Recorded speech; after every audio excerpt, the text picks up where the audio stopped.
ঠিক ঘোষপাড়ায়, যেখানে বাসগুলোর বাঁধা স্টপেজ, সেখানে কারা শ্বেতপাথরের ছাউনিতে শ্বেতপাথরের বিদ্যাসাগরকে বসিয়ে দিয়ে গেছে।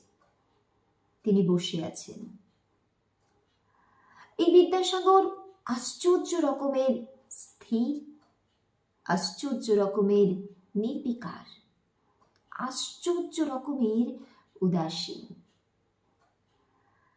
এই বিদ্যাসাগরের গা ঘেঁষে দাঁড়িয়ে, ডিগ্রির কাগজ পকেটে নিয়ে কিংকর্তব্য বিমূঢ় যুবক শহরের কোন দিকে যাবে ভাবে।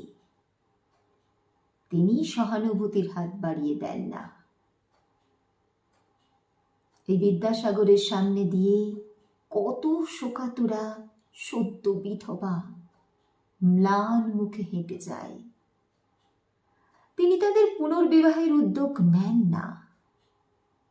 এই বিদ্যাসাগরের সামনে দিয়ে যেতে যেতে একজন শিক্ষক তার ছাত্রকে ভুল ব্যাকরণ শেখায়। তিনি বিচলিত হন না। দেখে মনে হয় এই 1987 পর্যন্ত বেঁচে থাকলে নিজের শ্রম ও উদ্যোগগুলোর পরিণতি দেখে